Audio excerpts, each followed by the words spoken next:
वैश्विक गर्मी, वैश्विक प्रदूषण मांसाहार से किस तरह से बढ़ रहा है, इस विषय पर विस्तार से उद्बोधन देने के लिए और देश के लोगों को, दुनिया के लोगों को सचेत और सजग करने के लिए मैं आमंत्रित कर रहा हूं भाई राजीव जी को।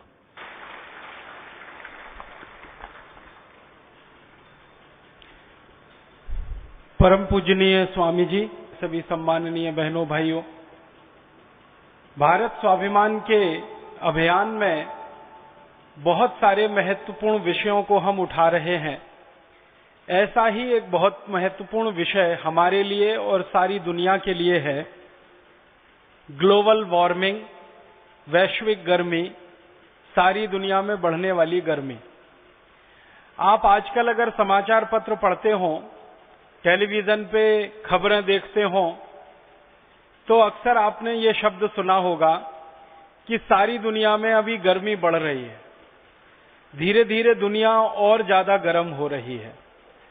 आज से लगभग 100 वर्ष पहले दुनिया का जो औसतन तापमान होता था, उसमें लगभग 2 डिग्री सेंटीग्रेड की वृद्धि हो गई है।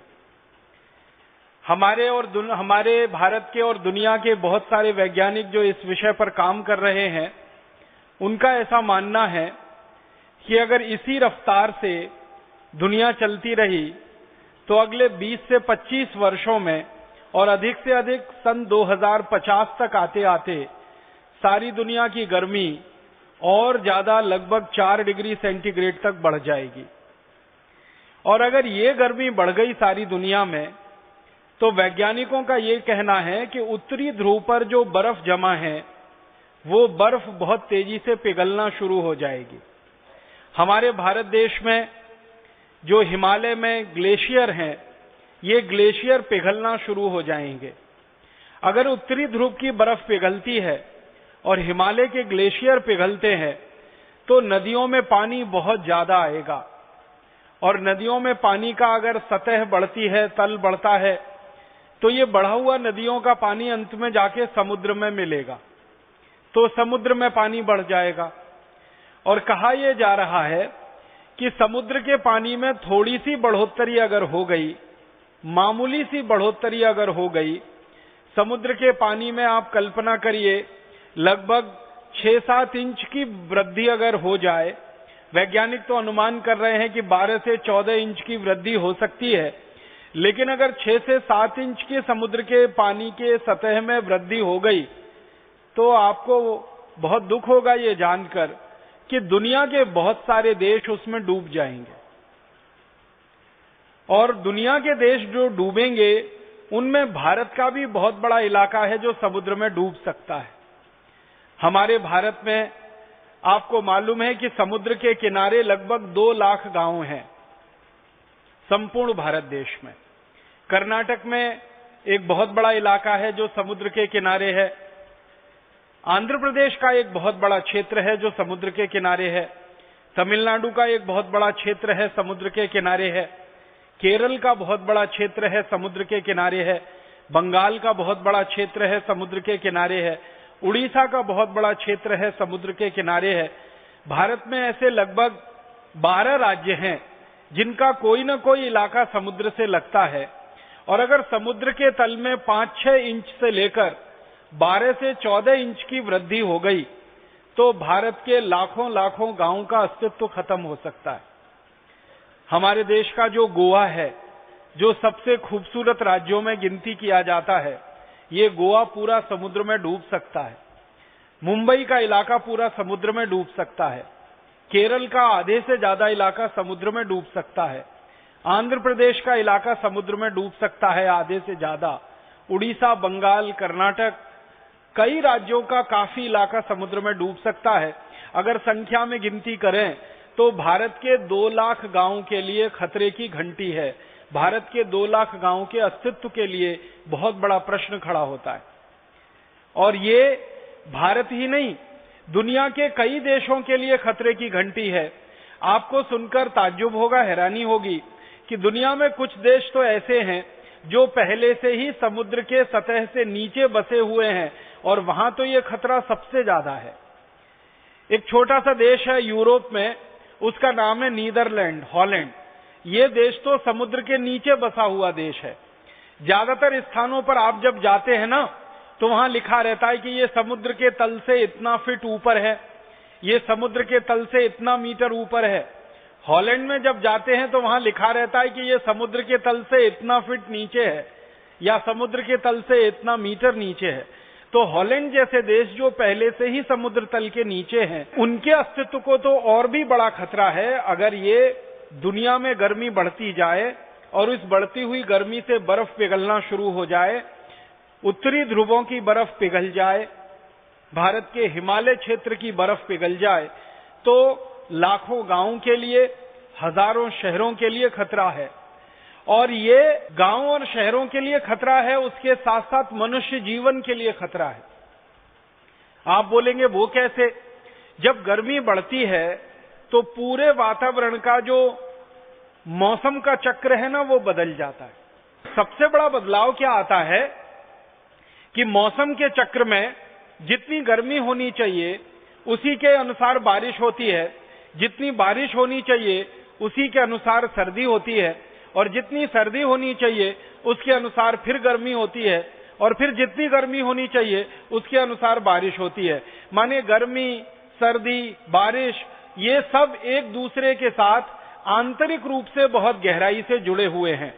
थोड़ी गर्मी बढ़े तो बारिश कम ज्यादा होती है, थोड़ी गर्मी बढ़े तो सर्दी भी कम ज्यादा होती है।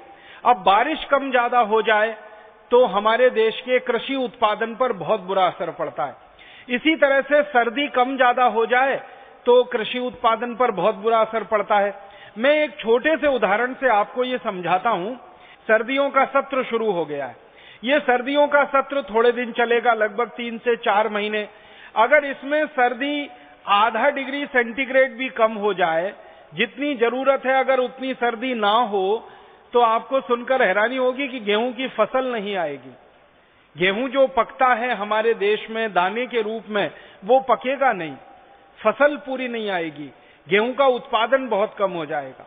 इसी तरह से उल्टा है, अगर गर्मी ज्यादा बढ़ जाए तो गर्मियों के सीजन में, गर्मियों के सत्र में आने वाली फसल के उत्पादन पर बहुत बुरा असर पड़ता है। तो गर्मी जितनी होनी चाहिए उतनी ही होनी चाहिए, सर्दी जितनी होनी चाहिए उतनी ही होनी चाहिए, बारिश जितनी होनी चाहिए उतनी ही होनी चाहिए। जो प्रकृति ने तय किया है हजारों साल की व्यवस्था में, लाखों साल की व्यवस्था में, वो कम ज्यादा नहीं होना चाहिए। वो जैसा प्रकृति ने तय किया है वैसे ही रहना चाहिए, तब तो सारी दुनिया अच्छे से चलती है। लेकिन इसमें कम ज्यादा थोड़ा भी हो जाए तो सारी दुनिया तहस नहस हो सकती है। लाखों लाखों एकड़ गेहूं की फसल बर्बाद हो जाए, लाखों लाखों एकड़ बाजरे की फसल खराब हो जाए, लाखों लाखों एकड़ मक्की की फसल खराब हो जाए, लाखों लाखों एकड़ धान की फसल खराब हो जाए, ये पूरी संभावना है अगर मौसम का चक्र थोड़ा भी इधर से उधर हो जाए या थोड़ा भी मौसम के चक्र में परिवर्तन हो जाए। इसलिए सारे दुनिया के वैज्ञानिक बहुत ज्यादा इस बात पर चिंतित हैं कि पिछले 100 वर्षों में वातावरण में 2 डिग्री सेंटीग्रेड की गर्मी तो हो चुकी है, और अगले 50 वर्ष तक, माने 2050 तक आते आते और 2-2.5 डिग्री सेंटीग्रेड बढ़ जाए ऐसी संभावना दिख रही है। तो सारी दुनिया ऊपर से नीचे तहस नहस हो जाएगी और दुनिया में भयंकर आफत और प्रलय आ जाएगी। इसलिए सारे दुनिया के देश मिलकर आजकल एक वार्ता कर रहे हैं, एक संवाद कर रहे हैं, और उस वार्ता और संवाद का मुख्य विषय है कि सारी दुनिया की गर्मी को कैसे कम किया जाए और इस गर्मी को कैसे रोका जाए। अंतर्राष्ट्रीय स्तर पर एक संधि हुई है, उस संधि का नाम है क्योटो प्रोटोकॉल।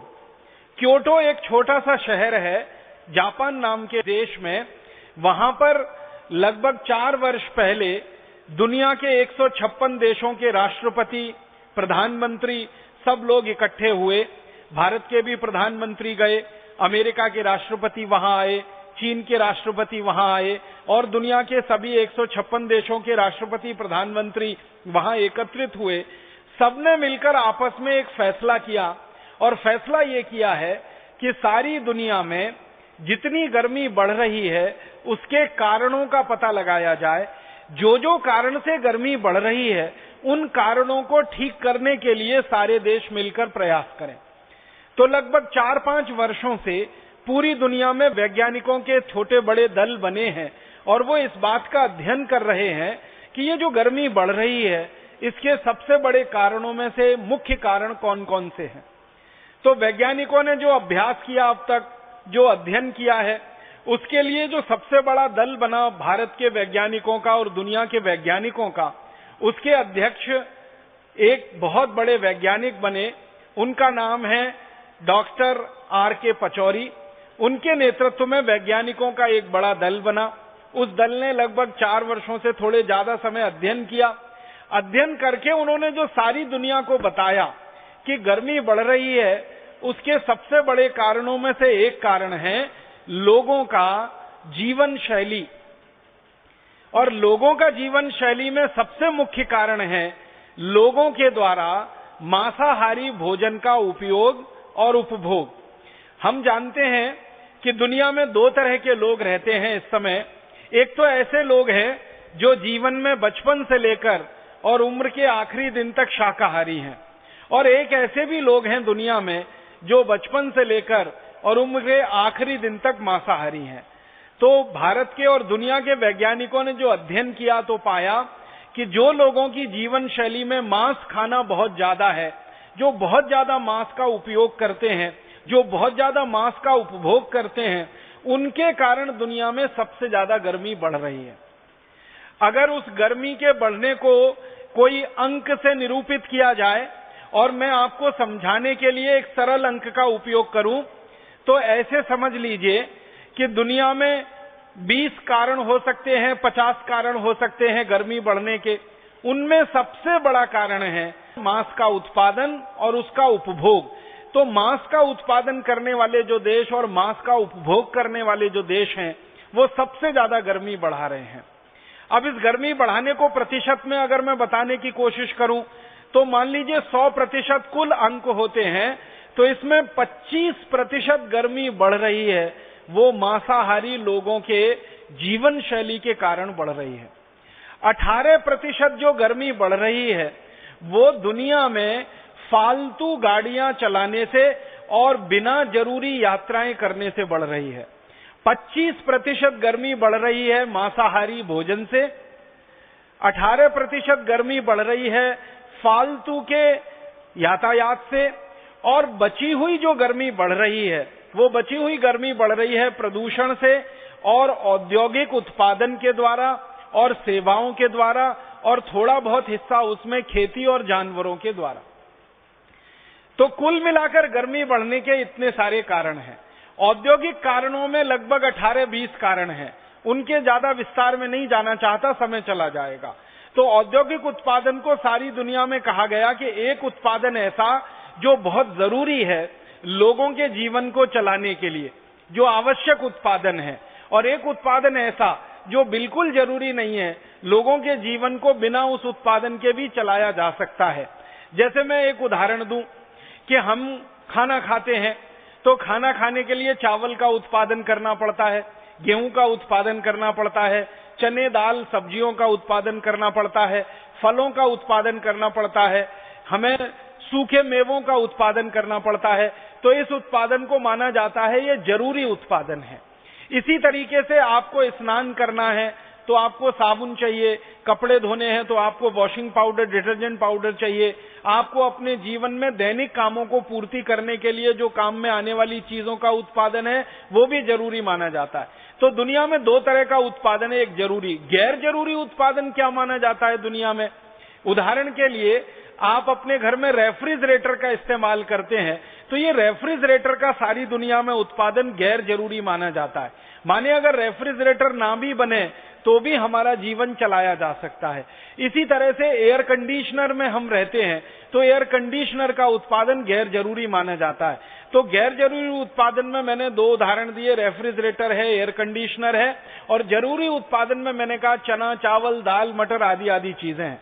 तो जो जरूरी उत्पादन है हमारे लिए और सारी दुनिया के लिए, उसके द्वारा जो गर्मी बढ़ रही है वो मात्र 18% है, और जो गैर जरूरी उत्पादन के द्वारा दुनिया में गर्मी बढ़ रही है वो लगभग 32% है।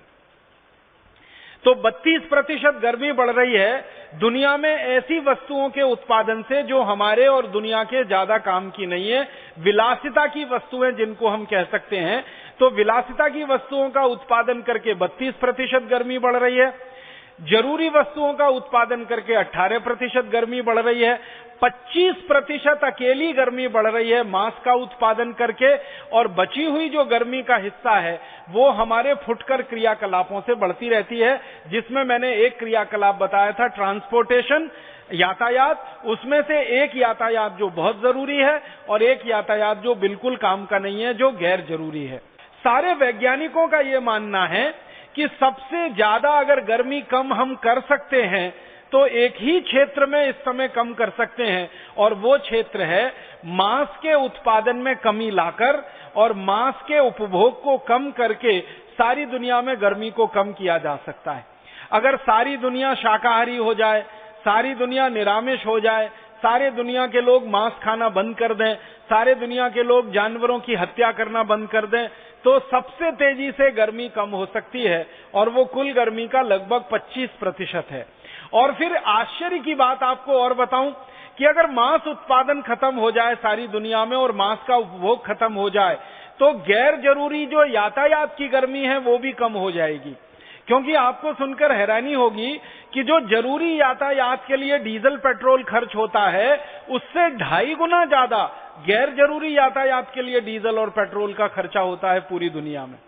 आप कोई काम से बहुत जरूरत से अपनी गाड़ी चलाकर जा रहे हैं, उसमें अगर 1 लीटर डीजल खर्च हो रहा है, तो बेकार के फालतू के लिए आप जो जा रहे हैं कहीं या किसी चीज को ला रहे हैं, उसमें 2.5 लीटर खर्च होता है। तो ये मांस का जो उत्पादन होता है दुनिया में, वो कुछ कुछ देशों में होता है, और सारी दुनिया में ये मांस बिक्री के लिए भेजा जाता है।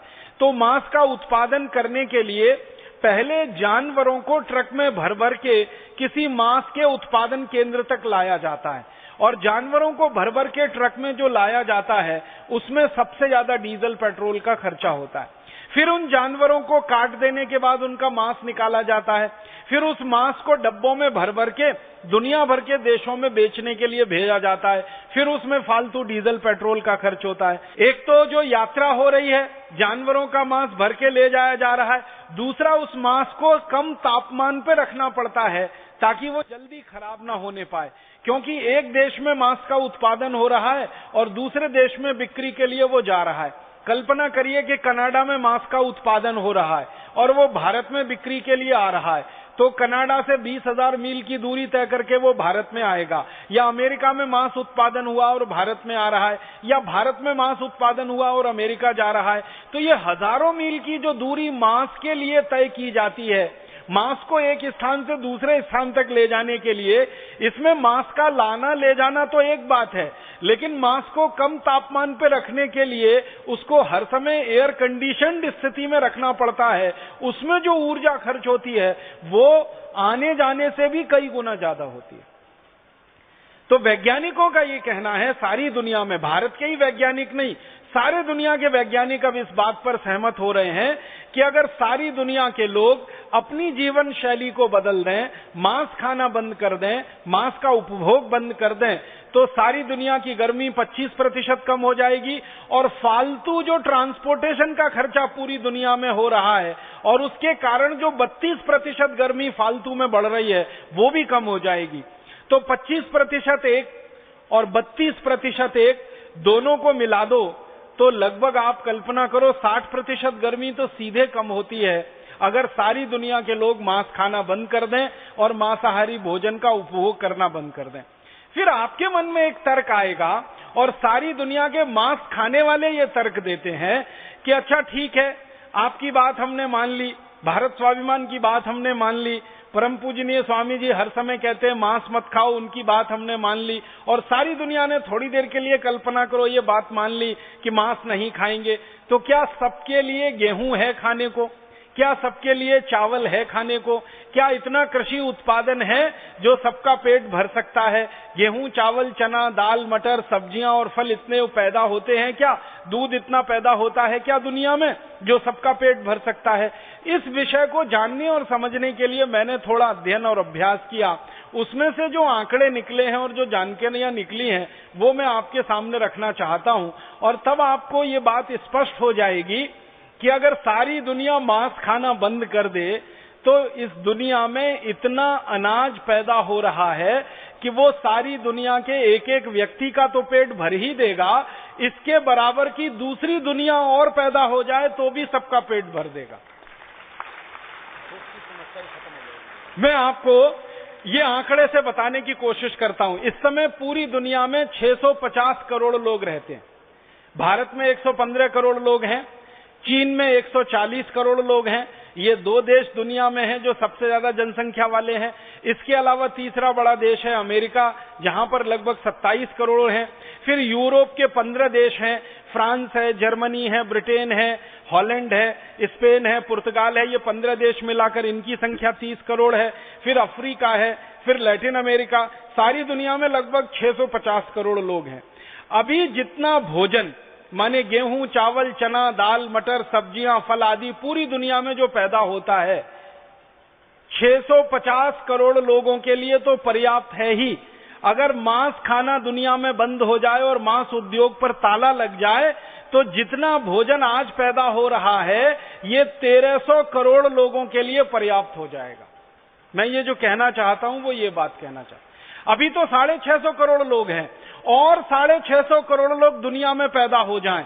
एक तरफ आप मान लीजिए कि सारे दुनिया की जनसंख्या दोगुनी हो जाए, 1300 करोड़ लोग पूरी दुनिया में हो जाएं, और दूसरी तरफ मांस उद्योग पर ताला लगा दिया जाए, तो जितना भोजन आज पैदा हो रहा है, जितना अनाज आज पैदा हो रहा है पूरी दुनिया में, वो 1300 करोड़ लोगों का पेट भरने के लिए पर्याप्त है। आप बोलेंगे वो कैसे? ये बात समझ में नहीं आई। इस बात को मैं समझाना चाहता हूं ऐसे कि दुनिया में जो मांस का उत्पादन होता है ना, उसकी प्रक्रिया क्या है वो हमें जान लें। दुनिया में मांस उत्पादन होता है जानवरों का कत्ल करके, और जानवरों में सबसे ज्यादा कत्ल होने वाला जो प्राणी है उसका नाम है गाय, और गाय के वंश का बैल, और गाय के वंश के बछड़े और बछड़ी, सबसे ज्यादा ये कत्ल होते हैं पूरी दुनिया में। उसके बाद दूसरे नंबर पर जो सबसे ज्यादा कत्ल होने वाला प्राणी है पूरी दुनिया में वो है सूअर, और उसके बाद तीसरे नंबर पर जो सबसे ज्यादा कत्ल होने वाला प्राणी है पूरी दुनिया में वो है भैंस, और चौथे नंबर पर जो सबसे ज्यादा कत्ल होने वाला प्राणी है वो है बकरी और बकरे और भेड़, और पांचवें नंबर पर जो सबसे ज्यादा कत्ल होने वाला जानवर है वो है मुर्गे और मुर्गियां, और उसके बाद छोटे पक्षी, उनकी तो संख्या और उनकी कोई गिनती नहीं है। इन जानवरों को कत्ल करने से पहले इनके शरीर में मांस ज्यादा हो तो कत्ल करने वाले उद्योगों को फायदा ज्यादा होता है। तो जानवरों के शरीर में मांस बढ़ाने के लिए वो जानवरों को अनाज खिलाते हैं, गेहूं खिलाते हैं, गेहूं के अलावा चावल और चना आदि खिलाते हैं, और मकई खिलाते हैं, बाजरी खिलाते हैं। तो इन जानवरों को भोजन खिलाया जाता है। ये जानवर सभी प्रकृति से जो है ना घास खाने वाले हैं। गाय घास खाने वाली है, भैंस घास खाने वाली है, इसी तरह से सूअर जो है ना मनुष्य का मल और दूसरी चीजें खाने वाला है। इसी तरह से बकरी और बकरे पूरी तरह से शाकाहारी जीव है, और ये मुर्गा मुर्गी भी ज्यादातर ऐसी चीजें ही खाते हैं। तो ये जो जानवर हैं ये तो घास खाने वाले और चारा चरने वाले जीव हैं, लेकिन मांस उत्पादन करने वाली कंपनियां इनको जबरदस्ती गेहूं, चावल, चना, दाल, मटर और बाजरी और मक्की ऐसी चीजें खिलाते हैं। इनको खिलाने से क्या फायदा होता है? ये अगर गेहूं खिलाया जाए जानवरों को, सोयाबीन खिलाया जाए जानवरों को, और बाजरी मक्की आदि खिलाई जाए जानवरों को, तो वो बहुत जल्दी मोटे होने लगते हैं, बहुत जल्दी उनके शरीर में चर्बी बढ़ने लगती है, बहुत जल्दी उनके शरीर में फैट बढ़ने लगता है, और बहुत जल्दी उनका शरीर भारी होने लगता है। और जानवरों को काटकर बेचने वाले जो लोग हैं उनके लिए तो सबसे अच्छा यही है कि जो जानवर जितना ज्यादा भारी होगा, जितना ज्यादा वजन होगा, उसमें मांस उतना ज्यादा ही निकलेगा, बिक्री होगी तो उसमें मुनाफा उतना ही ज्यादा होगा। तो मांस उत्पादन करने वाली कंपनियां जानवरों को वो भोजन कराती हैं जो भोजन मनुष्य के लिए है। अब वो मनुष्य का भोजन जब जानवरों को करा दिया जाता है तो मनुष्य के हिस्से में भोजन कम पड़ना शुरू हो जाता है, और वही भोजन की कमी हजारों, लाखों, करोड़ों लोगों को भूख से मार देती है। अब मैं थोड़े आंकड़ों की बात करता हूं।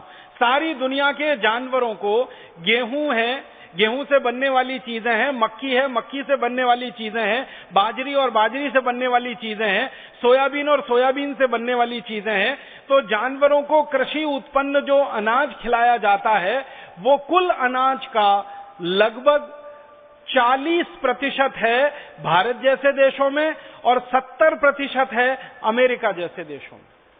ये भारत और अमेरिका की दो अलग अलग श्रेणियां मैंने बनाई हैं। भारत का मतलब है दुनिया के गरीब देश, जैसे भारत एक देश है, इंडोनेशिया है, मलेशिया है, पाकिस्तान है, बांग्लादेश है। तो भारत जैसे दुनिया में 186 देश हैं जिनको गरीब देश कहा जाता है। आजकल अंग्रेजी भाषा में एक शब्द विकसित हुआ है इन देशों के लिए, डेवलपिंग कंट्रीज, विकासशील देश या विकसनशील देश।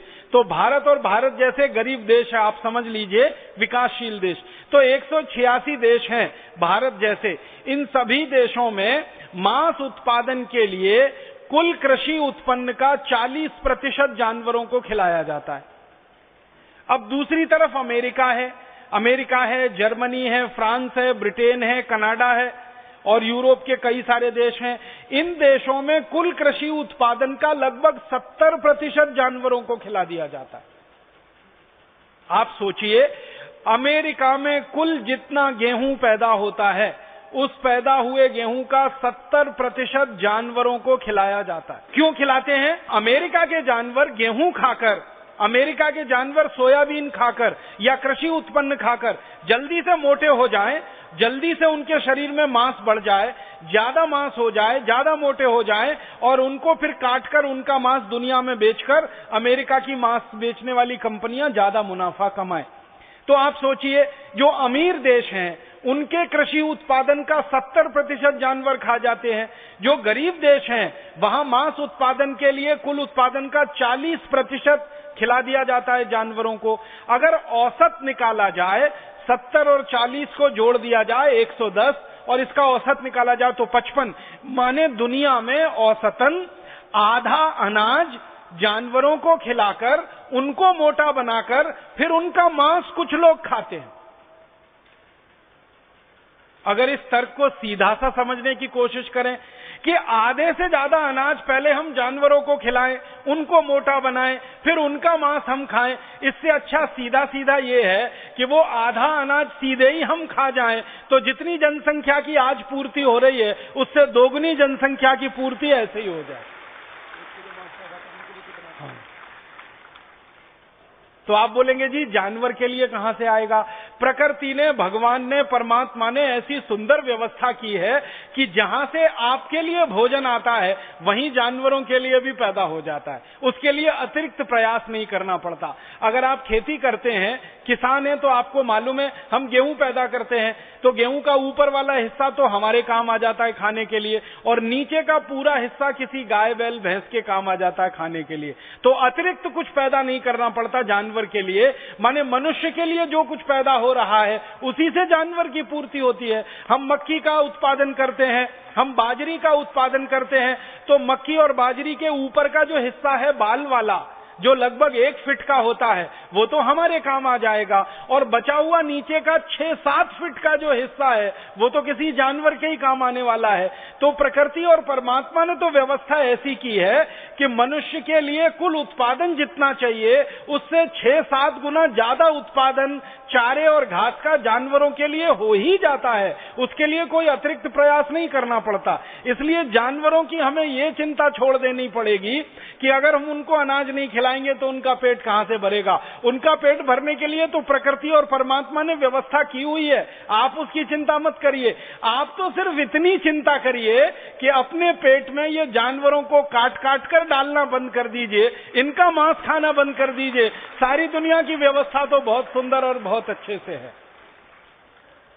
मैं थोड़ी सी और बात समझाने के लिए कुछ आपके सामने आंकड़े रखना चाहता हूं।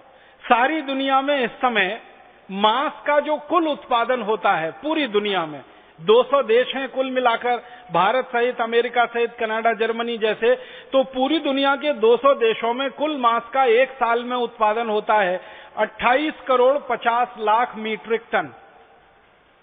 1 मीट्रिक टन में लगभग 1000 किलोग्राम होते हैं। तो 28 करोड़ 50 लाख मीट्रिक टन मांस का उत्पादन पूरी दुनिया में होता है।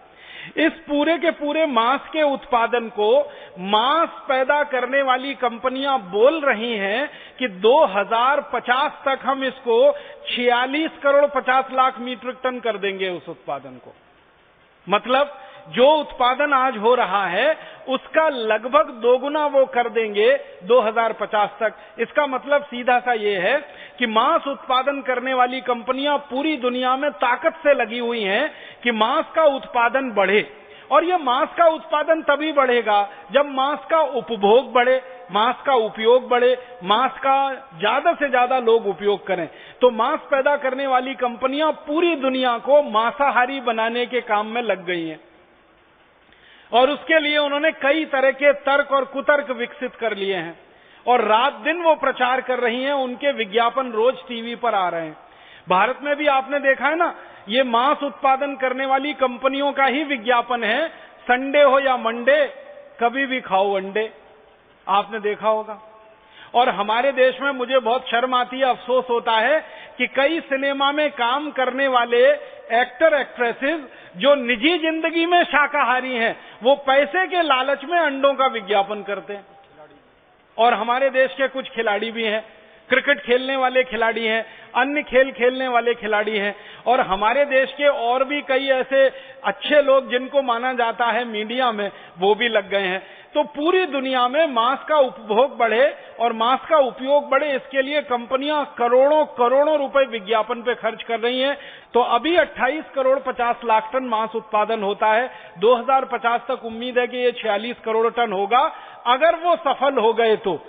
और दूसरी तरफ ये भी संभावना है कि अगर हम सफल हो गए, भारत स्वाभिमान अभियान सफल हो गया और सारी दुनिया में हमारे जैसे विचार के लोग सफल हो गए, तो आने वाले सन 2050 में पूरी दुनिया में मांस का उपभोग 0 होगा, 0 होगा, 0% होगा। माने ये जो 28 करोड़ 50 लाख टन आज हो रहा है, ये 2050 तक आते आते खत्म ही हो जाएगा, बंदी हो जाएगा, अगर हमारे जैसे लोग सफल हो गए और अपनी विचारधारा के लोग सारी दुनिया में बढ़ गए।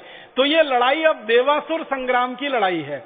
एक तरफ असुर लोग हैं जो मांस पैदा कर रहे हैं, मांस खा रहे हैं और मांस खिला रहे हैं, और एक तरफ आपके जैसे देव लोग हैं, देवता लोग हैं जो मांसाहारी जीवन शैली के खिलाफ सारी दुनिया को शाकाहारी बना रहे हैं और इस अभियान को बढ़ा रहे हैं। योग और प्राणायाम के माध्यम से और कोई कोई दूसरे लोग मेडिटेशन के माध्यम से, अलग अलग माध्यमों से ये काम चल रहा है। युद्ध सारी दुनिया में इस समय शुरू हो चुका है। ये मांस पैदा करने वाले जो सारी दुनिया में लोग हैं, जितना मांस ये पैदा करते हैं, इन मांस के पैदा होने के जो उपभोग के बारे में एक जानकारी देना चाहता हूं कि एक तरफ दुनिया में भारत जैसे 186 गरीब देश हैं और एक तरफ अमेरिका जैसे दुनिया में 16 अमीर देश हैं।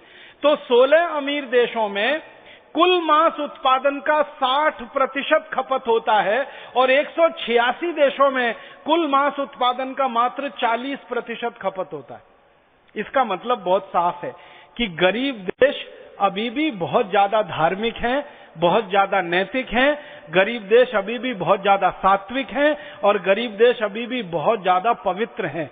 अमीर देश जिनकी संख्या मात्र 16 है, वहां 60% मांस का उपभोग होता है। माने 28 करोड़ 50 लाख टन के आंकड़े को आप निकालेंगे तो लगभग 18-19 करोड़ टन मांस का उपभोग और उत्पादन तो अमीर देशों में ही है, गरीब देशों में तो काफी कम है। इसका मतलब गरीब देशों में अभी भी शाकाहारी लोग ज्यादा हैं, सामिश लोग अमीर देशों में ज्यादा हैं। मैं इसको थोड़ा और आगे बात करूं, ये अमीर देशों में और सारी दुनिया में जो मांस का उपभोग और उत्पादन है, इसमें मुर्गे मुर्गियों का जो उत्पादन है, मुर्गे मुर्गियों के मांस का वो करीब 9 करोड़ टन है, सुअर के मांस का उत्पादन करीब 10 करोड़ टन है, गाय के मांस का उत्पादन 6 करोड़ 70 लाख टन है। अब इतना मांस जो पूरी दुनिया में पैदा हो रहा है, 28 करोड़ 50 लाख मीट्रिक टन, इस मांस के उत्पादन के लिए हर साल पूरी दुनिया में 56 अरब जानवरों का कत्ल होता है।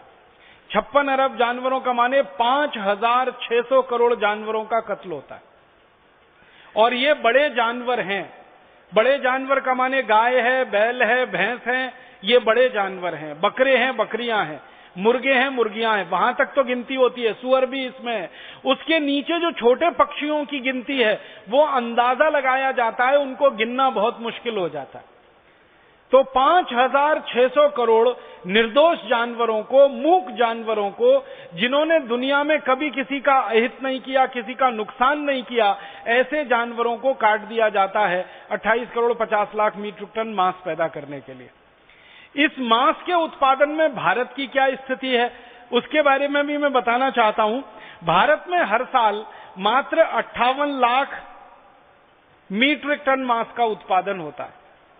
पूरी दुनिया में 28 करोड़ 50 लाख मीट्रिक टन उत्पादन है मांस का। भारत में मात्र 58 लाख मीट्रिक टन मांस का उत्पादन है।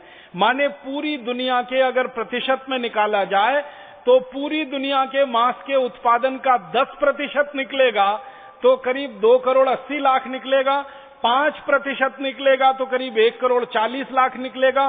2.5% के आसपास भारत में मांस का उत्पादन है। पूरी दुनिया के कुल मांस के उत्पादन में भारत की स्थिति 2.5% उत्पादन की ही है। माने अगर दुनिया के हिसाब से आंकड़ों में बात की जाए तो भारत में मांस का उत्पादन अभी काफी कम है। माने भारत में मांस खाने वाले लोग काफी कम है। माने भारत में सबसे ज्यादा संभावना है सभी लोगों के जल्दी से जल्दी शाकाहारी हो जाने की। भारत में जनसंख्या के प्रतिशत के अनुसार मैं बात करूं तो भारत में अगर मान ले 115 करोड़ नागरिक रहते हैं तो आंकड़ों के अनुसार इनमें लगभग 70% नागरिक हैं जो शाकाहारी हैं, जो पूरी तरह से शाकाहार पर जीवन जीते हैं अपना, और 30% भारतवासी हैं जो मांसाहारी हैं, जो मांस खा के अपना जीवन बिताते हैं। भारत में मांस के उत्पादन में गाय का मांस 14 लाख टन पैदा होता है, भैंस का मांस करीब 14 लाख टन पैदा होता है, मटन करीब 2.5 लाख टन पैदा होता है, बकरे बकरी का मांस करीब 4.5 लाख टन है, सुअर का मांस 6,30,000 टन है, मुर्गे मुर्गी का मांस 16 लाख टन है। और इस पूरे मांस को पैदा करने के लिए भारत सरकार के पिछले साल के आंकड़े हैं 2008 के कि ये भारत में 58 लाख मीट्रिक टन मांस पैदा करने के लिए 10 करोड़ 50 लाख जानवरों का पिछले साल कत्ल किया गया। और ये 10 करोड़ 50 लाख जानवरों का जो कत्ल हमारे देश में किया गया, इनमें लगभग 4.5 करोड़ जानवर हैं जो गाय बैल भैंस की कैटेगरी के हैं, माने बड़े जानवर हैं, और बचे हुए सारे छोटे जानवर हैं, बकरे बकरी मुर्गे मुर्गियां आदि आदि। तो भारत देश में लगभग 3,600 तो सरकार के रजिस्टर्ड कत्ल खाने हैं और करीब 36,000 अनरजिस्टर्ड कत्ल खाने हैं। इनके द्वारा कुल मिलाकर ये 10 करोड़ जानवर हर साल काटे जा रहे हैं और उसमें से 58 लाख मीट्रिक टन मांस पैदा हो रहा है। ये भारत की स्थिति है। इसी तरह चीन के बारे में अगर बात करूं तो चीन में हर साल 12 करोड़ मीट्रिक टन मांस पैदा होता है। और इसी तरह अमेरिका की बात करें तो अमेरिका में 4.5 करोड़ मीट्रिक टन मांस हर साल पैदा होता है। यूरोप की बात करें तो यूरोप में हर साल करीब 3.6 करोड़ मीट्रिक टन का है और दूसरे देशों में उससे कुछ कम है। अब ये जो मांस उत्पादन हो रहा है सारी की सारी दुनिया में, भारत सहित, इस मांस उत्पादन में 4-5 नुकसान सबसे बड़े हो रहे हैं। मैंने आपसे सबसे पहले कहा कि जो अनाज हम मनुष्य को खिलाने के लिए पैदा करते हैं वो अनाज का एक बहुत बड़ा हिस्सा जानवरों को खिलाया जा रहा है और जानवरों को मोटा बनाकर उनका मांस खाया जा रहा है। अगर जानवरों वाला अनाज सीधे मनुष्य को खाने को मिल जाए तो सारी दुनिया की भुखमरी खत्म हो जाए एक बार में ही। मैं आपको एक छोटी सी बात बताऊं, यूनाइटेड नेशंस ने अभी थोड़े दिन पहले एक स्टडी कराई, संयुक्त राष्ट्र ने एक अध्ययन कराया कि भारत में और दुनिया में हर दिन 40,000 लोग, जिनमें बच्चे भी शामिल है, बिना दूध और बिना रोटी के मरते हैं। 40,000 लोग हर दिन मरते हैं, भूख से मरते हैं। और सारी दुनिया में लगभग 200 करोड़ लोगों को भूखमरी की हालत है। पूरी दुनिया की लगभग 1/3 आबादी भूखमरी के कगार पर है।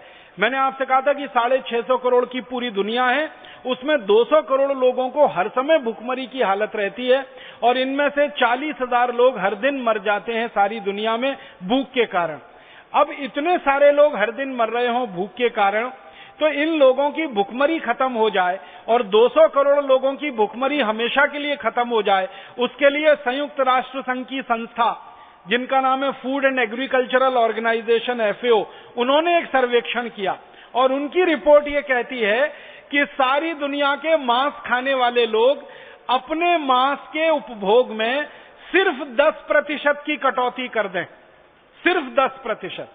माने जो लोग सारी दुनिया में मांस खा रहे हैं ना, उनमें से 10% लोग शाकाहारी हो जाए तो एक भी बच्चा पूरी दुनिया में भूख से नहीं मरेगा और एक भी व्यक्ति पूरी दुनिया में भूख से नहीं मरेगा। इसको दो तरह से समझ सकते हैं।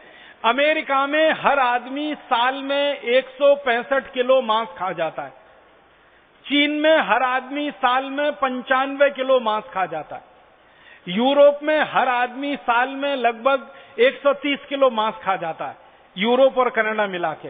तो कनाडा और यूरोप में 130 किलो मांस आदमी साल में खा जाता है, अमेरिका में 165 किलो खा जाता है, चीन में करीब करीब 95 किलो मांस हर आदमी साल में खा जाता है। भारत में हर आदमी साल में जो मांसाहारी है 3.5 किलो मांस खा जाता है। तो भारत की गिनती अगर अमेरिका, चीन और यूरोप की तुलना में करें तो बहुत नीचे आती है मांस खाने वालों में। फिर भी भारत के लोग अगर 10% मांस कम खाएं या भारत में 10% लोग शाकाहारी हो जाएं, अमेरिका में हर आदमी जो 165 किलो मांस साल का खा रहा है, वो अगर 165 किलो मांस को 150 किलो कर दे साल में खाना, या कनाडा का आदमी 120 किलो कर दे या 115 किलो कर दे और चीन का आदमी 80 किलो कर दे, अपने अपने मांस में 10% की कटौती कर दें अगर वो खाने में, तो दुनिया के 200 करोड़ लोगों का हमेशा के लिए पेट भरा जा सकता है। और 40,000 बच्चे जो रोज भूखे मर रहे हैं और बड़े लोग भी उनके साथ मर रहे हैं, उनकी जिंदगी में कभी भूखमरी से मौत नहीं हो सकती है। मतलब सीधा सा ये है कि मांसाहारी जीवन अगर छोड़ते हैं तो दुनिया के सारे लोगों को जिंदा रहने के लिए रास्ता खुलता है, दुनिया के लोगों का पेट भरता है। ये कितनी बड़ी बात है। और ये बात अभी अध्ययन में से निकल कर आई है जो संयुक्त राष्ट्र की संस्थाओं ने किया है। इसका मतलब बहुत साफ है कि दुनिया में जो लोगों को सेवा करनी है और लोगों का पेट भरना है, लोगों का जीवन अच्छा बनाना है, अगर सब मिलकर पूरी ताकत से एक ही काम में लग जाएं कि लोगों का मांस छुड़ा दें या लोगों को शाकाहारी बना दें, तो इतनी बड़ी सेवा पूरी दुनिया की हो सकती है, शायद ही कोई दूसरी सेवा उसके सामने हो। भूखे को भोजन देना और मरते हुए को जीवन देना, इससे बड़े पुण्य का काम पूरी दुनिया में कोई नहीं होता। भारत के शास्त्रों में और भारत के पुराने ऋषि महर्षियों के द्वारा कई किए गए आप्त वचनों में जो सबसे महत्व की बात है वो ये है, भूखे को भोजन देना, मरते हुए को जीवन देना, इससे बड़ा सेवा का और पुण्य का कोई काम नहीं है। तो अगर दुनिया के भूखे लोगों को भोजन देना है, मरते हुओं को जीवन देना है, तो हम सब पूरी दुनिया के लोगों को एक ही काम में ताकत से लग जाना चाहिए, लोगों को शाकाहारी बनाना चाहिए, लोगों का मांस छुड़वाना चाहिए। दुनिया के लोगों को शाकाहारी हो जाने में कितने फायदे हैं और दुनिया के लोग अगर मांसाहारी बने रहे तो कितने नुकसान हैं, छोटी छोटी कुछ बातें मैं आपको बताना चाहता हूं। एक बात यह बताना चाहता हूं कि एक साथ पूरी दुनिया में सबसे ज्यादा प्रदूषण अगर फैलता है तो मांस खाने वाले लोगों के कारण फैलता है। क्यों? प्रदूषण में जिन जिन चीजों को हम गिनते हैं, हवा जहरीली हो रही है, पानी जहरीला हो रहा है, हवा में कमी आ रही है, पानी में कमी आ रही है, और खेत के लिए काम आने वाली मिट्टी में खराबी आ रही है, और जंगल तेजी से कट रहे हैं, पूरी दुनिया में पेड़ों की संख्या कम हो रही है। ये सब कारण माने जाते हैं पर्यावरण प्रदूषण। दुनिया में जो जो अध्ययन हो रहे हैं वैज्ञानिकों के द्वारा, वो अध्ययन ये बता रहे हैं कि सारी दुनिया में तेजी के साथ जो जंगलों में कटाई हो रही है, उस कटाई का सबसे बड़ा कारण है मांस उद्योग का बढ़ते चले जाना। तेजी से जंगल खत्म हो रहे हैं, तेजी से जंगल कट रहे हैं, वो मांस उद्योग के कारण जंगल कट रहे हैं और जंगल खत्म हो रहे हैं। आप बोलेंगे वो कैसे हो रहे हैं? मांस उद्योग के द्वारा मांस का उत्पादन करने के लिए और उत्पादन को पैक करने के लिए और उस पैकिंग को एक जगह से दूसरी जगह भेजने के लिए सबसे ज्यादा जो कच्चा माल खर्च हो रहा है वो लकड़ी खर्च हो रही है। आपने देखा है मास्क के जो पैकेट होते हैं, जो डब्बे बनाए जाते हैं, उन डब्बों में जो मटेरियल इस्तेमाल किया जाता है, जिन चीजों से वो डब्बे बनाए जाते हैं, उन चीजों का सबसे ज्यादा आने का काम वो जंगल से ही होता है। जंगल में खास किस्म के पेड़ों का कटना, उसके द्वारा खास किस्म के कागज का उत्पादन और उस खास किस्म के कागज का पैकिंग के लिए उपयोग, और उस पैकिंग को एक जगह से दूसरी जगह भेजने के लिए और बड़ी पैकिंग का उपयोग, इसमें सबसे ज्यादा जंगल कटते हैं। और उन जंगलों के कटने से सारी दुनिया में पर्यावरण का प्रदूषण हो रहा है। वैज्ञानिकों का यह कहना है कि तेजी के साथ जंगलों की समाप्ति अगर हमें रोकनी है और जंगलों को बढ़ावा देना है, तो ये मांस उद्योग को बंद कर दिया जाए, तभी यह संभव हो पाएगा, अन्यथा वो संभव नहीं हो पाएगा। दूसरा, सारी दुनिया में पानी का सबसे ज्यादा खर्चा अगर कोई करता है तो ये मांस उद्योग करता है। मैं आपको एक हैरान करने वाले आंकड़े की तरफ ध्यान दिलाना चाहता हूं। 1 किलो मांस पैदा करना पड़े और 1 किलो गेहूं पैदा करना पड़े, 1 किलो मांस पैदा करना पड़े और 1 किलो चावल पैदा करना पड़े, 1 किलो दाल पैदा करनी पड़े और 1 किलो मांस पैदा करना पड़े, 1 किलो मक्की और बाजरा पैदा करना पड़े और 1 किलो मांस पैदा करना पड़े, दोनों स्तर पर उपयोग होने वाले पानी में कितना अंतर है, जमीन आसमान का। आप जानते हैं सबसे ज्यादा पानी का उपयोग होता है चावल की खेती में। चावल पैदा करने में सबसे ज्यादा पानी लगता है। उसके बाद दूसरे नंबर पर गन्ने की खेती में सबसे ज्यादा पानी लगता है। तो गन्ने और चावल की खेती में से अगर 1 किलो चावल हम पैदा करें, 1 किलो चावल पैदा करने में 5000 लीटर पानी खर्च होता है। खराब से खराब जमीन की बात कर रहा हूं मैं। और अगर जमीन बहुत अच्छी है, जमीन बहुत उपजाऊ है, जमीन में नमी बहुत है, तो 1 किलो चावल पैदा करने में मात्र 3 से 3500 लीटर पानी खर्च होता है। तो 1 किलो चावल पैदा करें तो अच्छी जमीन पर 3-3500 लीटर पानी खर्च होगा, खराब से खराब जमीन पर 5000 लीटर पानी खर्च होगा 1 किलो चावल पैदा करने में। 1 किलो गेहूं अगर पैदा करना पड़े तो खराब से खराब जमीन पर जो पानी का खर्चा है वो 1000 से 1500 लीटर है और अच्छे से अच्छे जमीन पर पानी का खर्चा 700 से 800 लीटर है। अगर 1 किलो मक्की और बाजरी पैदा करना पड़े तो 1 किलो बाजरी पैदा करने में मात्र 500 लीटर पानी लगता है। 1 किलो मक्की पैदा करने में 700-750 लीटर पानी लगता है। माने आप अगर देखना चाहें तो इस बात को देखें कि 1 किलो चावल हो या 1 किलो गेहूं हो या 1 किलो मक्की हो या 1 किलो बाजरी हो, इन सबको पैदा करने में अधिक से अधिक 5000 लीटर पानी और कम से कम 500 लीटर पानी खर्च होता है। माने 500 लीटर से लेकर 5000 लीटर के पानी में 1 किलो भोजन और अनाज पैदा होता है। अब दूसरी तरफ हम देखें, 1 किलो मांस पैदा करना पड़े, गाय का मांस पैदा करना पड़े जिसको बीफ कहते हैं, सुअर का मांस पैदा करना पड़े जिसको पोर्क कहते हैं, और मटन आदि कोई भी मुर्गे मुर्गियों का मांस पैदा करना पड़े, तो 1 किलो मांस पैदा करने में 70,000 लीटर पानी खर्च होता है। और ये मेरे आंकड़े नहीं है, संयुक्त राष्ट्र संस्थाओं के आंकड़े। संयुक्त राष्ट्र की संस्थाओं का कहना है कि 1 किलो बीफ पैदा करें या 1 किलो पोर्क पैदा करें या 1 किलो मटन पैदा करें तो कम से कम 70,000 लीटर पानी खर्च हो जाएगा। और 1 किलो गेहूं, चावल, चना आदि पैदा करें तो 500 लीटर से 5000 लीटर में काम हो जाएगा। मतलब सीधा सा ये है कि 1 किलो अनाज पैदा करने में जितना पानी खर्च होता है उससे लगभग 10 गुना से लेकर 100 गुने तक ज्यादा पानी खर्च होता है मांस पैदा करने में। अब आप जरा सोचिए कि सारी दुनिया में अगर 1 किलो मांस पैदा करने में 70,000 लीटर पानी खर्च हो रहा है तो 28 करोड़ 50 लाख मीट्रिक टन, 28 करोड़ में 1000 का गुणा कर लो, इतने करोड़ किलोग्राम, और उसमें फिर 70,000 का गुणा करो, कितने करोड़ लीटर पानी की बर्बादी होती है मांस के उत्पादन। और आप जानते हैं पानी एक ऐसी वस्तु है जिसको किसी भी रासायनिक प्रक्रिया के द्वारा कारखाने में नहीं बनाया जा सकता और कितने ही पैसे खर्च करके आपके घर में पैदा नहीं किया जा सकता। पानी तो एक ऐसी वस्तु है जो प्रकृति के द्वारा ही हमको मिलती है। प्रकृति की एक ऐसी व्यवस्था है जिसमें से पानी हमको मिलता है। समुद्र का पानी गर्मियों में वाष्प बन के उड़ता है, बादलों के रूप में इकट्ठा होता है, फिर बादलों में संघनन की क्रिया चलती है, और जब कम दबाव का क्षेत्र बन जाता है तो बादल बरस पड़ते हैं और पानी हमें मिल जाता है। इसी प्रकृति की प्रक्रिया के तहत एक एक बूंद पानी मिलता है, और उस एक एक बूंद पानी का सबसे ज्यादा दुरुपयोग अगर कहीं हो रहा है तो मांस पैदा करने वाले उद्योगों में हो रहा है। 1 किलो मांस के लिए 70,000 लीटर पानी की बर्बादी। मैंने 2 दिन से इसका हिसाब निकाला, तो मैं आपको एक सरल बात कहना चाहता हूं।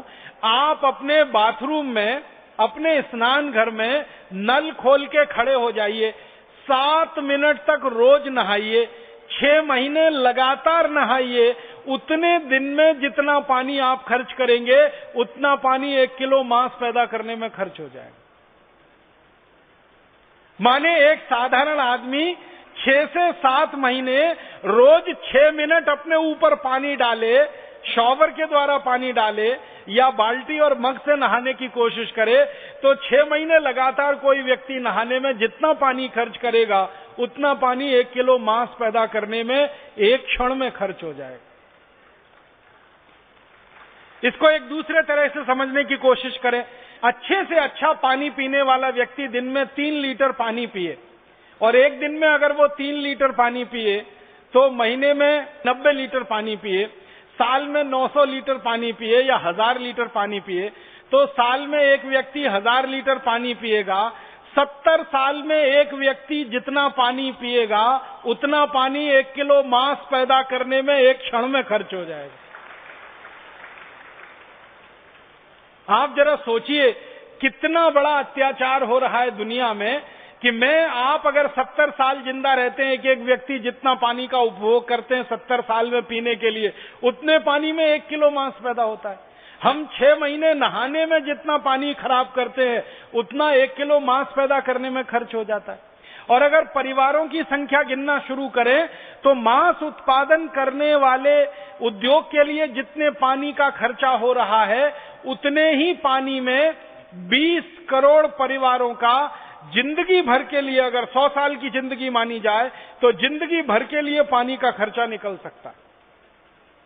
इसका मतलब समझते हैं, सारी दुनिया में 20 करोड़ परिवार भारत देश में है, तो पूरी दुनिया में भारत जैसे देश के लोगों का जिंदगी भर के लिए खर्चा निकल आए, इतने पानी का उपभोग भारत के लोग कुल मिलाकर जितना करते हैं उतना दुनिया का मांस उद्योग पानी को बर्बाद कर देता है। मांस के उत्पादन में कितनी पानी की बर्बादी हो रही है इस मांस के उत्पादन में, आप सोचिए। करोड़ों लोगों को पीने के लिए पानी नहीं मिल रहा है दुनिया में, और इधर मांस उद्योग हजारों करोड़ लीटर पानी की बर्बादी कर रहा है। हमें अफसोस है, ये कहते हुए कोई खुशी नहीं होती, आजादी के 63 साल के बाद भी इस देश में लगभग 14 करोड़ परिवारों को पीने का शुद्ध पानी नहीं है। 20 करोड़ तो कुल परिवार हैं, 6 करोड़ परिवारों के पास तो पीने का शुद्ध पानी है, 14 करोड़ परिवारों के पास पीने का शुद्ध पानी नहीं है।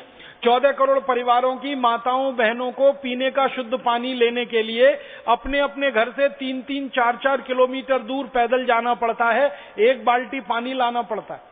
और भारत देश में 14 करोड़ परिवारों में यह दृश्य रोज देखने को मिलता है कि माताएं बहनें सवेरे 3-4 बजे उठती हैं, एक खाली बाल्टी लेके जाती हैं, उसमें पीने का पानी भर के लाती हैं, फिर भोजन बनाती हैं, फिर दोपहर को वही बाल्टी खाली लेके जाती हैं, फिर पीने का पानी लाती हैं, फिर शाम का भोजन बनता है, और इसी में उनका पूरा जीवन तमाम होता है, पीने का पानी लाने और भोजन बनाने में। तो 14 करोड़ परिवारों को भारत में पीने का शुद्ध पानी ना मिले, और भारत जैसे देश में मांस उत्पादन करने वाली कंपनियां हजारों करोड़ लीटर पानी का दुरुपयोग करें, और सारी दुनिया में मांस पैदा करने वाली कंपनियां करोड़ों करोड़ों लीटर पानी का दुरुपयोग करें, ये बहुत बड़ा अन्याय और अत्याचार है जो पानी को लेकर पूरी दुनिया के लोगों के ऊपर किया जा रहा है। दूसरा बड़ा अन्याय और अत्याचार क्या होता है, जब जानवरों का मांस बाजार में बिकता है तो उनको कत्ल किया जाता है। कत्ल करने के लिए कत्ल खाने बनाए जाते हैं। इन कत्ल खानों में जब जानवरों को कत्ल किया जाता है तो बहुत बेरहमी के साथ किया जाता है, बहुत हिंसा होती है, बहुत अत्याचार होता है। आप अगर देख लेंगे किसी जानवर को कत्ल खाने में कत्ल होते हुए तो बहुत दिन तक शायद आपको नींद नहीं आएगी, आपको खाना अच्छा नहीं लगेगा। इतने ज्यादा बर्बरता से जानवरों को कत्ल किया जाता है। और जानवरों का कत्ल होते समय उनकी जो चीत्कार निकलती है उनके शरीर से जो स्ट्रेस हार्मोन निकलते हैं और उसकी जो शॉक वेव्स निकलती हैं, वो पूरी दुनिया को तरंगित कर देती हैं, कंपायमान कर देती हैं। आपको एक छोटे से उदाहरण से समझाता हूं। जब किसी जानवर को काटा जाता है तो क्या स्थिति होती होगी, आप इसको थोड़ी देर की कल्पना करके समझने की कोशिश करिए। आपके ऊपर अगर कोई व्यक्ति हमला करे और आपको मार डालने की कोशिश करे, तो आपने महसूस किया है आपके दिल की धड़कन बढ़ जाती है। उस समय आपने महसूस किया होगा आपके माथे पे बहुत तेज पसीना आने लगता है, आपकी हथेलियों में पसीना आने लगता है, आपके पांव में पसीना आने लगता है, आपके दिल की धड़कन बढ़ जाती है, आपका ब्लड प्रेशर बहुत तेजी से बढ़ने लगता है। माने शरीर में कुछ खास तरह के परिवर्तन आते हैं जब कोई हमारे ऊपर हमला करता है। और हमला करने की स्थिति में हमारा शरीर, हमारा मन दो ही प्रयास करता है, या तो हमलावर से हम लड़ जाएं, भिड़ जाएं, या वहां से भागकर अपनी जान बचाएं। तीसरा कोई प्रयास आपका शरीर उस समय नहीं कर सकता। तो आप सोचिए कि जब आपके ऊपर कोई हमला करने के लिए तैयारी करता है और आपके शरीर में इस तरह के बड़े परिवर्तन आते हैं, तो जानवरों की जब हत्या की जाती है तो उनके ऊपर जब हमला किया जाता होगा तो उनके शरीर में कितने परिवर्तन आते होंगे।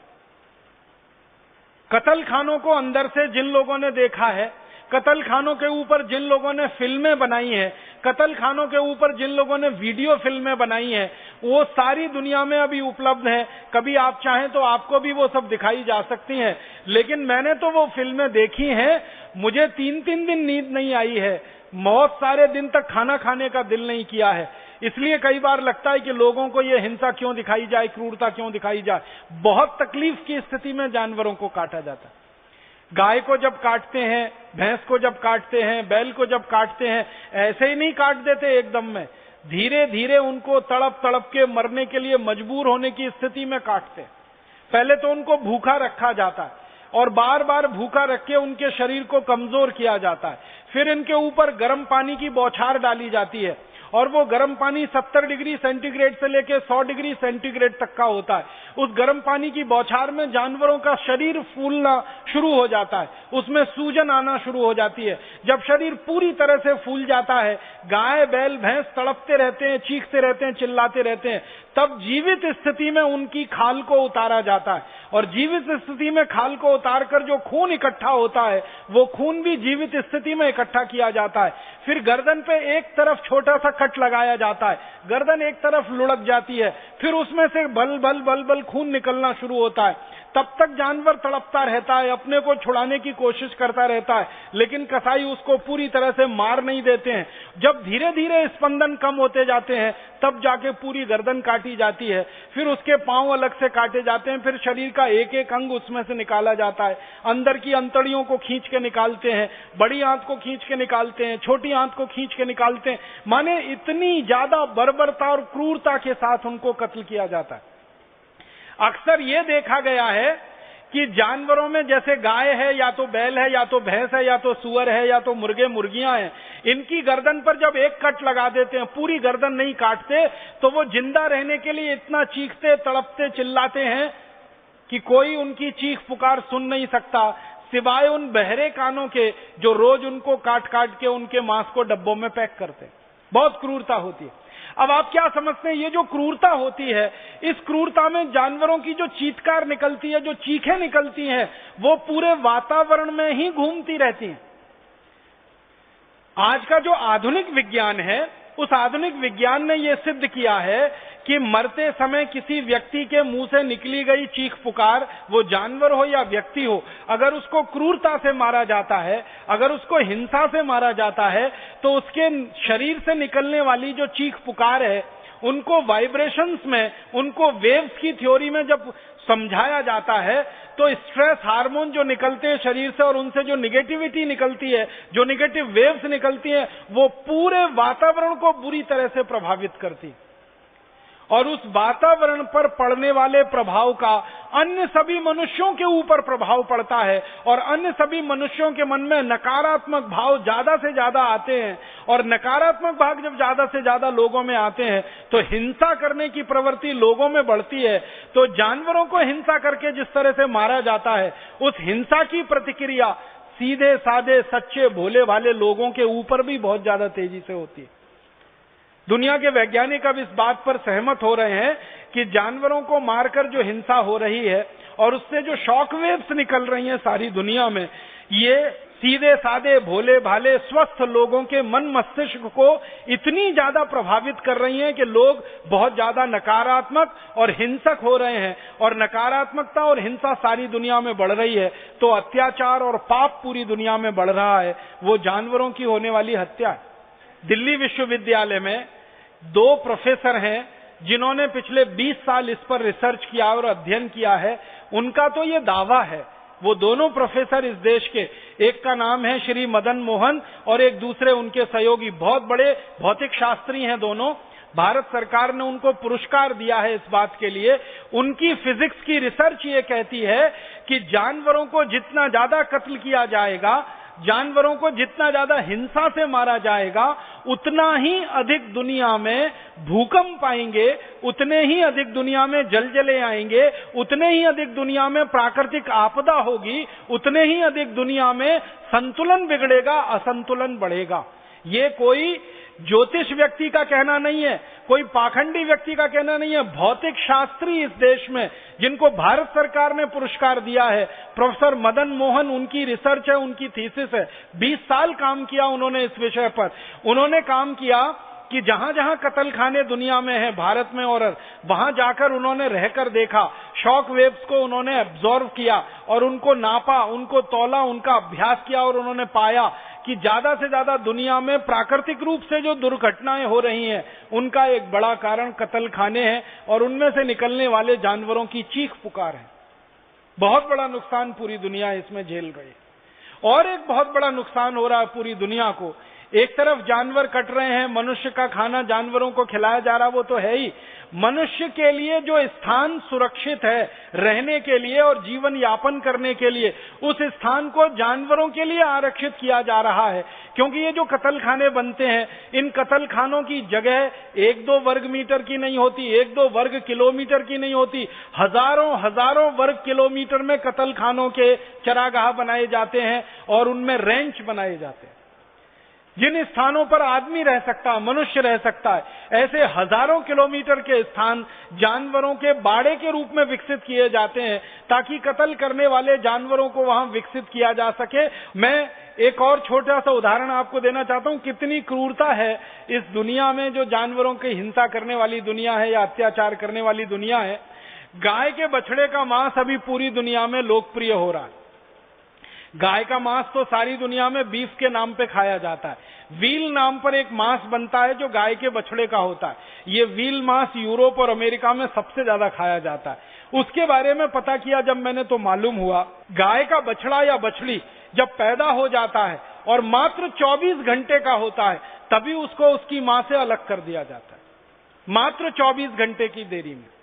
आप जानते हैं गाय वैसी ही है जैसे कोई मां होती है, जैसे कोई स्त्री होती है।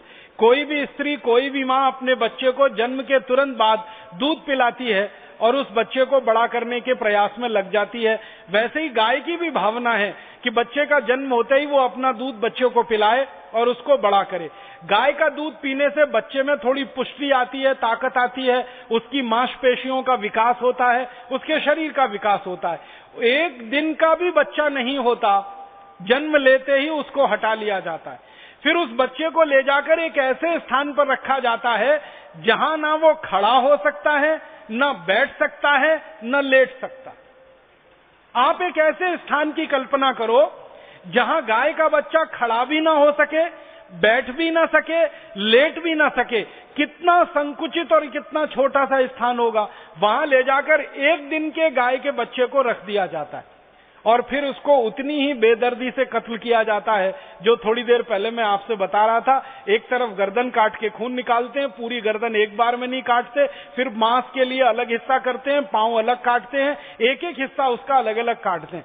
मांस खाने वालों से पूछा जाता है तो वो कहते हैं कि ये जो गाय के एक दिन के बच्चे का मांस होता है, ये दुनिया में सबसे महंगा बिकता है क्योंकि ये सबसे ज्यादा नरम होता है, सबसे ज्यादा मुलायम होता है। जो मांस खाने वाले लोग हैं वो कहते हैं कि ये सबसे ज्यादा स्वादिष्ट भी होता है। तो कुछ लोगों के जीव का स्वाद बना रहे और कुछ लोगों को ये नरम मुलायम मांस मिलता रहे, इसके लिए करोड़ों गाय के बच्चों को जन्म लेने के 24 घंटे के अंदर बच्चों को मां से अलग कर दिया जाता है और ऐसे स्थान पर रखा जाता है जहां ना खड़े हो सके, ना बैठ सके, ना लेट सके, और उसके बाद उनकी बर्बरता से, निर्ममता से हत्या की जाती है और कुछ लोगों को अपने पेट की आग उसी से बुझाने का रास्ता खुलता है। आप सोचिए, इतनी खतरनाक और इतनी दुष्ट राक्षसी प्रवृत्ति किसकी हो सकती है? मांस खाने वालों के अलावा दुनिया में इतने दुष्ट प्रवृत्ति के और कौन से लोग हो सकते हैं जो एक दिन के गाय के बच्चे के मांस को खा सकें? एक दिन के गाय के बच्चे को उसकी मां से अलग करके उसका बर्बरता पूर्वक, निर्ममता पूर्वक कत्ल करके उसके मांस को खाएं। ऐसी दुनिया में उद्योगों में बहुत तेजी से बढ़त हो रही है, बहुत रफ्तार के साथ ये उद्योग आगे बढ़ रहा है और ये उद्योग आगे बढ़ते बढ़ते सारी दुनिया की करोड़ों गाय के लिए नासूर बन गया। कैलिफोर्निया में दुनिया का सबसे बड़ा कत्ल खाना चलता है। कैलिफोर्निया का जो कत्ल खाना है, उस कत्ल खाने का आंकड़ा है कि एक दिन में वहां 36,000 गाय काटी जाती है। भारत का सबसे बड़ा कत्ल खाना है, आंध्र प्रदेश में एक है और मुंबई में, महाराष्ट्र में एक है। उसके आंकड़े हैं कि वहां एक दिन में 14,000 जानवरों को काटा जाता है। तो भारत का जो सबसे बड़े कत्ल खानों के आंकड़े हैं, उनमें एक दिन में 14,000 जानवर कटते हैं। अमेरिका के जो सबसे बड़े कत्ल खानों के बारे में जानकारी है, वहां एक दिन में 36,000 बड़े जानवर कटते हैं। तो कैलिफोर्निया का जो सबसे बड़ा कत्ल खाना है, वहां 36,000 गाय रोज कटती है। उस कत्ल खाने में काम करने वाले एक व्यक्ति ने आंखों देखा वर्णन किया है और उसके द्वारा लिखा हुआ एक छोटा सा बुकलेट है। वो कहता है कि कई बार मैंने ये देखा कि गाय के एक दिन के बच्चे को जब हम कत्ल करने के लिए गाय से छीन कर ले आते हैं, तो वो गाय पागलों की तरह से अपने बच्चे को ढूंढने के लिए भागती है और रास्ते में कोई भी मिल जाए उसको टक्कर मार सकती है, उसको घायल कर सकती है। उसको अपना बच्चा देखना होता है, उसको चाटना होता है, उसको चूमना होता है। और वो कहता है, हमने देखा है कि गाय के बच्चे को काटते समय, उसका कत्ल करने के समय गाय पागलों जैसी स्थिति में व्यवहार करने लगती है और अंत में फिर उस गाय का भी कत्ल किया जाता है। आप सोचिए कि बच्चे का कत्ल किया, गाय पागल हो गई और उस गाय का कत्ल किया और उस गाय का मांस लोग खा रहे हैं, तो वो पागल नहीं होंगे? आप सोचिए, गाय अपने बच्चे को ढूंढने के लिए बिलखती है, तड़पती है, परेशान होती है। जैसे कोई मां होती है वैसे ही गाय होती है। तो अमेरिका के कैलिफोर्निया के कत्ल खाने में काम करने वाला आदमी लिखता है अपनी उस बुकलेट में कि मैंने कई बार अपनी आंखों से देखा है कि गाय पागलों की तरह से घूमती है, बच्चे को ढूंढती है, जब नहीं मिलता है और रास्ते में कोई भी मिल जाए उसको, वो उसको टक्कर मार देती है, घायल कर देती है। इतनी शक्ति उस गाय में पैदा हो जाती है। हालांकि वो गाय एक ही दिन की सद्य प्रसूता होती है, माने एक दिन पहले ही मां बनी होती है, फिर भी अपने बच्चे को ढूंढने के लिए तड़पती है और इतनी ताकत उसमें आ जाती है। ऐसी स्थिति में करोड़ों करोड़ों गायों को परेशान करके, तड़पा के, उनके बच्चों को उनसे छीनकर, उनको बिलखता छोड़कर जब कत्ल किए जाते हैं और उसका मांस दुनिया के लोगों को परोसा जाता है, तो किस तरह के लोग बनेंगे इस मांस को खाने वाले? किस तरह की वृत्ति होगी ऐसे लोगों की जो इस तरह का मांस खाते हैं? आप उसका अंदाजा लगा सकते हैं। हमारे भारत में हजारों वर्षों से एक बात कही जाती है और वो बात 100% सच है, जैसा खाओ अन्न वैसा बने मन। अगर आप ऐसे तड़पती हुई गाय के, बिलखती हुई गाय के बछड़े का मांस खाएंगे, अगर आप ऐसी तड़पती हुई गाय, बिलखती हुई गाय का मांस खाएंगे, या जानवरों के ऊपर क्रूर हिंसा द्वारा पैदा किए हुए मांस को आप खाएंगे, तो आपके मन में सात्विकता तो आ ही नहीं सकती। आपके मन में कोई खतरनाक किस्म की वृत्ति ही जन्म लेगी, कोई राक्षसी वृत्ति ही जन्म लेगी, कोई दुष्ट वृत्ति ही जन्म लेगी। और शायद उस दुष्ट वृत्ति और राक्षसी वृत्ति का अंतिम दुष्परिणाम वही होगा कि दुनिया में खतरनाक किस्म के चोर, डकैत, लुच्चे, लफंगे, लुटेरे, बलात्कारी, व्यभिचारी लोग पैदा हों जो इस तरह के मांस को खाने के बाद निकलें। उनमें से सात्विक लोगों के निकलने की तो दूर दूर तक संभावना नहीं, क्योंकि हम जानते हैं और मानते हैं जैसा खाओ अन्न वैसा बने मन। तो इस तरह का मांस अगर खाते हैं और उस तरह के मांस को खाकर हम हमारा जीवन चलाते हैं और उसको आगे बढ़ाते हैं, तो इससे ज्यादा तो खराब लोगों के पैदा होने का दूसरा कोई तंत्र दुनिया में नहीं है। इसलिए मुझे ऐसा लगता है कि ये मांस खाने वाले लोगों के बारे में और मांस का उत्पादन करने लोगों के बारे में सारी दुनिया में एक राय बननी चाहिए और एक अभियान चलना चाहिए कि हर मांसाहारी आदमी को समझाया जाए और उसको शाकाहारी बनाया जाए, और मांस पैदा करने वाले उद्योगों को कहा जाए कि भाई तुमको पैसा कमाना है, उद्योग चलाना है, रोजी रोटी चलानी है, तो दुनिया में बहुत सारे अच्छे काम है करने के लिए। गेहूं का उत्पादन करो, मांस का उत्पादन क्यों करते हो? चावल का उत्पादन करो, मांस का उत्पादन क्यों करते हो? दूध का उत्पादन करो, मांस का उत्पादन क्यों करते हो? दही और घी का उत्पादन करो, मांस का उत्पादन क्यों करते हो? क्योंकि दूध, दही, घी भी उन्हीं जानवरों से मिलता है जिन जानवरों से मांस मिलता है। एक छोटी सी बात और मैं आपसे कहना चाहता हूं, वो ये कि सारी दुनिया में मांस से बनने वाला जो भोजन है और सबसे ज्यादा जो बिकने वाला भोजन है उसको हैमबर्गर कहते हैं। उसको शॉर्ट में बर्गर कह देते हैं, उसका मूल नाम है हैमबर्गर। ये हैमबर्गर जो बनाया जाता है ये गाय के मांस से बनाया जाता है। ये गाय के मांस से बनने वाला हैमबर्गर ये बनता है, मैं थोड़ी देर जो पहले बता रहा था, गाय के एक दिन पहले के पैदा हुए बच्चे के मांस से हैमबर्गर उसी से बनता है। गाय का बछड़ा जो पैदा हुआ 24 घंटे में गाय से उसको अलग कर दिया, उसका कत्ल करके जो मांस पैदा हुआ उससे हैमबर्गर बनता है। तो ये जो हैमबर्गर बनाया जाता है सारी दुनिया में, और इसको बनाने वाली जो कंपनी है पूरी दुनिया में, वो इसी तरह गाय का पालन करती हैं और बछड़ों को गायों से अलग कर करके उनका मांस बनाते हैं। अब ये हैमबर्गर बनाते समय इसका रंग सफेद रहे और इसका रंग लाल हो जाए, उसकी कीमत में जमीन आसमान का अंतर आ जाता है। अगर सफेद रंग का मांस है वो बहुत कीमती है, लाल रंग का मांस हो जाएगा उसकी कीमत गिर जाती है। तो गाय का बछड़े का मांस हैमबर्गर बनाते समय पूरा सफेद रहे, एकदम व्हाइट एंड व्हाइट रहे, उसमें थोड़ा भी लाल रंग ना आने पाए, रेडिश ना होने पाए, इसके लिए गाय को बहुत सारे दिनों तक भूखा रख के उसको एनीमिया का शिकार बनाया जाता है। आप जानते हैं एक बीमारी होती है एनीमिया, जिसको हम सब कहते हैं ना, रक्त की कमी, खून की कमी, रक्त की अल्पता, खून की अल्पता। तो गाय के शरीर में अगर खून जरूरत से ज्यादा है तो उसका जो मांस निकलेगा और उसके बच्चे का मांस निकलेगा वो हल्के लाल रंग का हो जाएगा।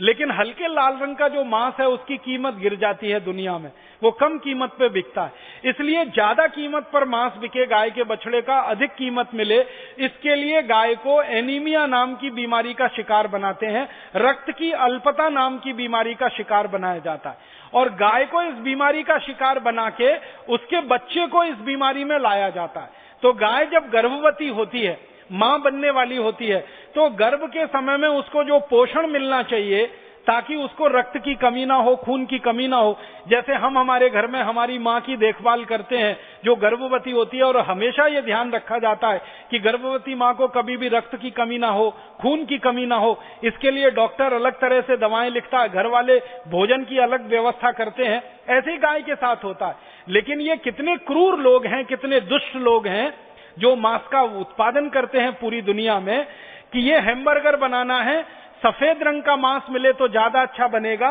तो उसके लिए गाय के खून में कमी आए, गाय के बच्चे के खून में कमी आए, तो गाय को गर्भावस्था में पूरा खाना नहीं देते, आधा भूखा रखते हैं उसको। कभी कभी तो उसकी कुल भूख का मात्र 1/3 खाना ही देते हैं। और कितने दिन, लगभग गाय के पूरी गर्भावस्था के समय में, जो वो लगभग 9 महीने 10 महीने तक, गाय लगभग 9 महीने में मां बनती है, भैंस लगभग 10 महीने में मां बनती है।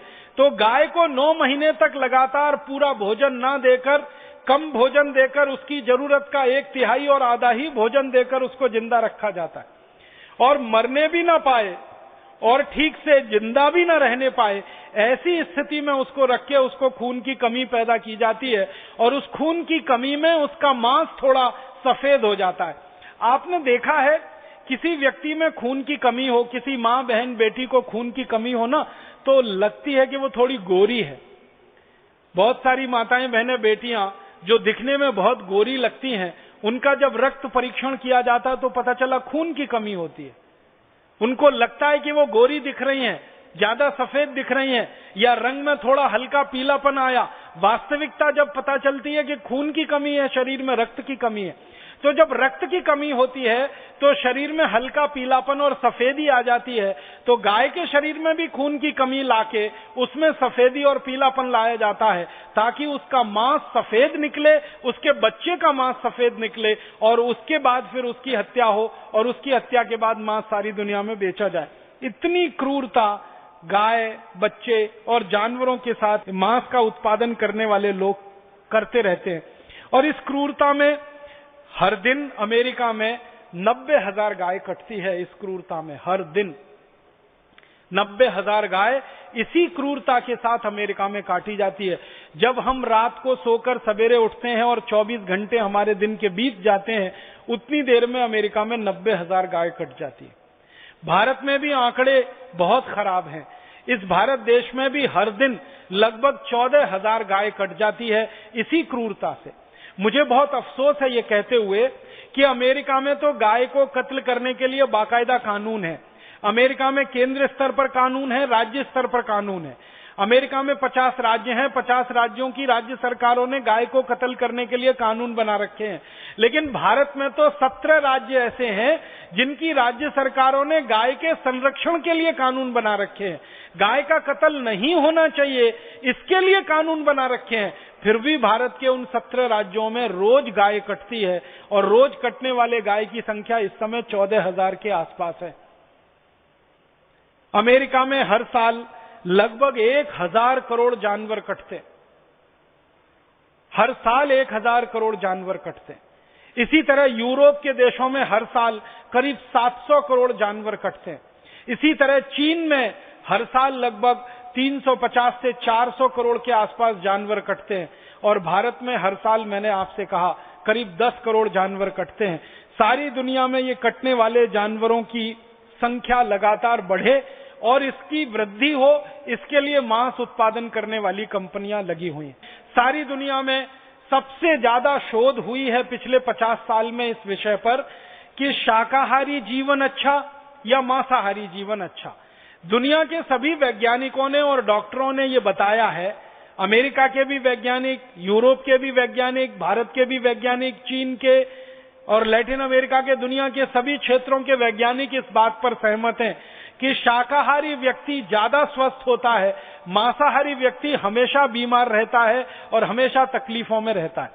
इनको अगर आंकड़ों में मैं बताने की कोशिश करूं तो एक शाकाहारी आदमी को एक मांसाहारी आदमी की तुलना अगर करें तो एक मांसाहारी आदमी में शाकाहारी आदमी की तुलना में 23 गुना ज्यादा जल्दी कैंसर होने की संभावना होती है।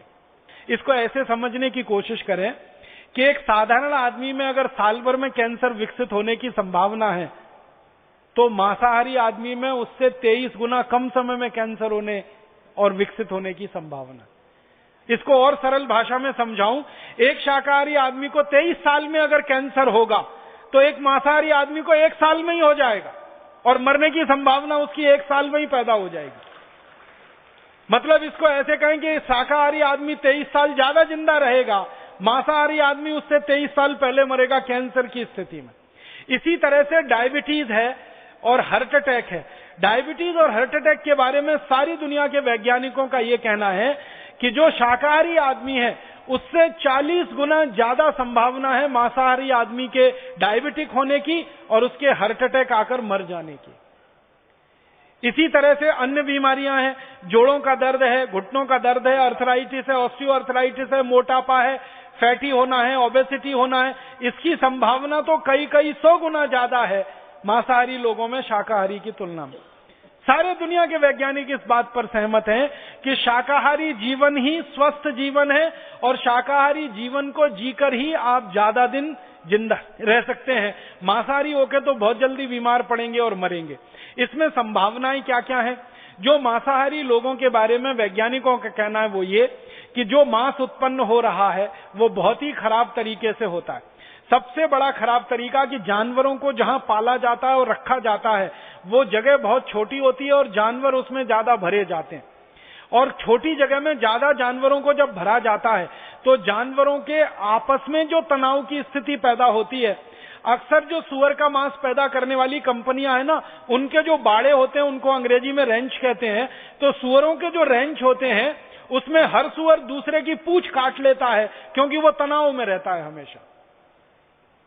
और तनाव में रहने का कारण क्या है? एक सूअर को रहने के लिए कम से कम जितना स्थान चाहिए उतने में 10 सूअर को रख देते हैं। एक मुर्गे को रहने के लिए कम से कम 4 स्क्वायर फीट जगह लगती है, 4 स्क्वायर फीट में तो 10 मुर्गों को जबरदस्ती रख देते हैं। एक गाय को रहने के लिए न्यूनतम जितनी जगह चाहिए उसमें 10 गाय को रख देते हैं। एक भेड़ को रहने के लिए, बकरे को रहने के लिए जितनी जगह चाहिए उसमें 10 गुने ज्यादा रख देते हैं। तो जानवर हमेशा तनाव में रहते हैं, क्योंकि जगह कम होती है उनको रहने के लिए। आप ही एक इसको रहने की कोशिश करके देखिए कभी। एक कमरा है जिसमें एक व्यक्ति आसानी से रह सकता है, उसमें 10 लोग रहना शुरू कर दीजिए और लगातार 2, 4, 6 महीने रहकर देख लीजिए, आप अच्छे खासे स्वस्थ आदमी हैं, पागल होने की स्थिति में आप आ जाएंगे। तनाव इतना बढ़ जाएगा, चिड़चिड़ापन आपको इतना बढ़ जाएगा, परेशानियां आपको इतनी बढ़ जाएंगी। तो वो जानवर तो महीनों ऐसे ही रहते हैं, उनको तनाव बहुत होता है।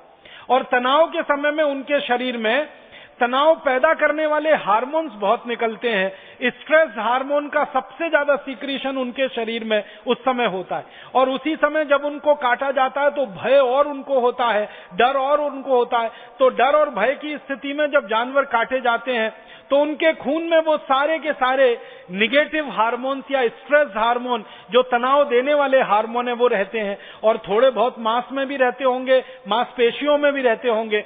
और मांसपेशियां और मांस का ही हिस्सा है जो लोग खाते हैं, तो उनके शरीर में वो सब जाते हैं और उसके कारण तरह तरह की बीमारियां लोगों को होती हैं।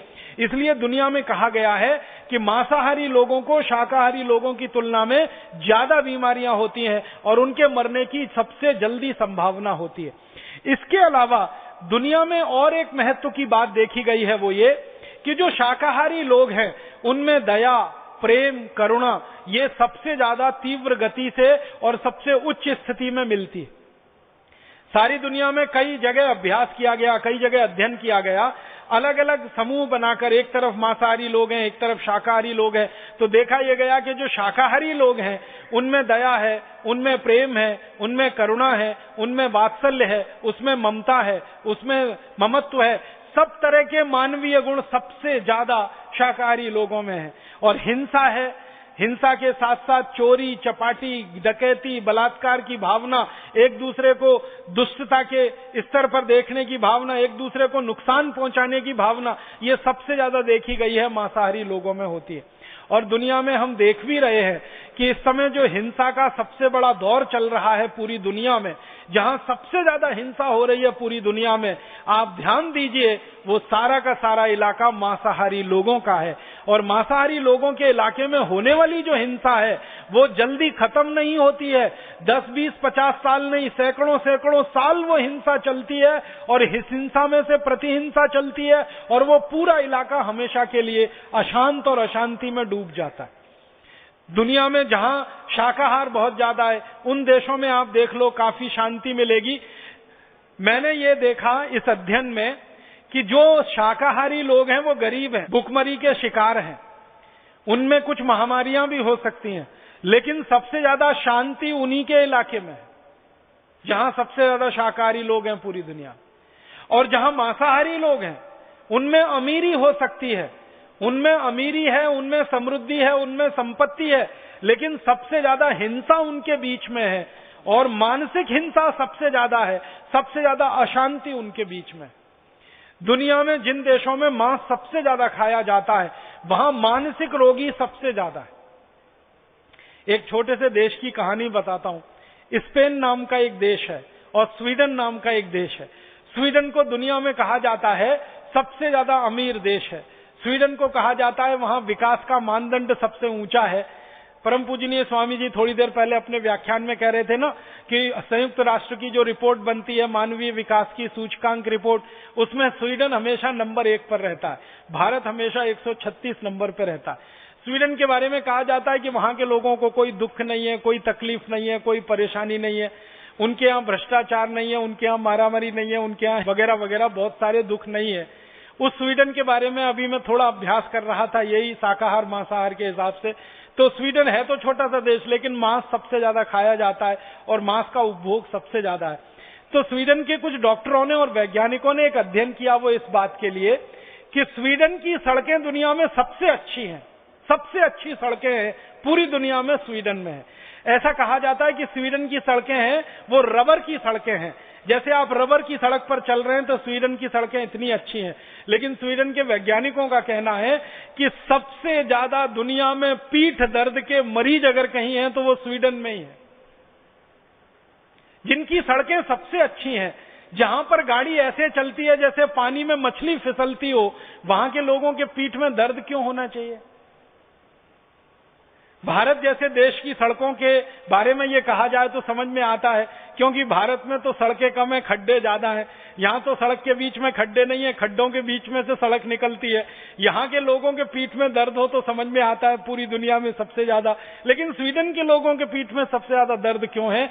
तो वहां के वैज्ञानिकों का कहना है कि ये साइकोसोमेटिक डिसऑर्डर है। वहां के लोगों को मनोदैहिक जो चिकित्सा करने वाले वैज्ञानिक है वो कह रहे हैं कि इसकी ज्यादा असंतुलन में से पैदा हुई बीमारियां हैं, उनका सड़कों से कोई लेना देना नहीं है। और उनका कहना है कि ये बीमारियों का एक बड़ा कारण उनके यहाँ है वो मांसाहारी भोजन है और मांसाहारी जीवों की हत्या है और उनसे निकलने वाली हिंसा है।